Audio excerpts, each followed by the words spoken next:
சப்பாத்திக்கு மாவு பிசைறதுக்கு ரொம்பவே கஷ்டமாக இருக்குதுன்னு ஃபீல் பண்ணுறீங்களா? எப்போ பார்த்தாலும் கொஞ்சமாக மாவு பிசையணுன்னா கூட ஒரு சட்டியில் எடுத்து அதில் மாவை போட்டு மறுபடியும் தண்ணியை ஊற்றி எண்ணெயை ஊற்றி கை வலிக்க பிசைறதுக்கு ரொம்ப கஷ்டமாக இருக்குதுன்னு நினைக்கிறீங்கன்னா, அப்போ நீங்கள் இந்த டிப்பை ஃபாலோ பண்ணி பாருங்கள்.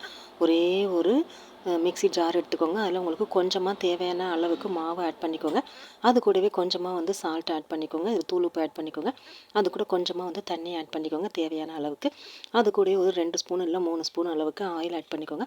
ஆயில் ஆட் பண்ணிட்டு அவ்வளோதான், நம்ம மிக்ஸி ஜாரில் போட்டு நல்லா கிரைண்ட் பண்ணிவிடுங்க. ஃபஸ்ட்டு ஒரு தடவை கிரைண்ட் பண்ணிட்டு ஓப்பன் பண்ணி பாருங்கள் இந்த மாதிரி தான் இருக்கும். அதுக்கப்புறம் பார்த்தீங்கன்னா மறுபடியும் போட்டு கிரைண்ட் பண்ணிவிடுங்க. கிரைண்ட் பண்ணிவிட்டு எடுத்துட்டிங்கன்னா பாருங்கள் இந்த மாதிரி நல்லா சூப்பராக மாவு நல்லா பிசைஞ்சு நமக்கு கிடைக்கும். ரொம்ப சூடாலாம் இருக்காது, சூப்பராக இருக்கும். கொஞ்சமாக நீங்கள் மாவு பிசையணும்னு நினைக்கும் போது இந்த மாதிரி மிக்ஸி ஜாரில் போட்டு ட்ரை பண்ணுங்கள். உங்களுக்கு வேலை கூட மிச்சமாக இருக்கும். அது மட்டும் இல்லாமல் மிக்ஸி ஜாரில் பாருங்கள் மாவு ஒட்டி உங்களுக்கு வேஸ்ட் எதுவும் ஆகாது.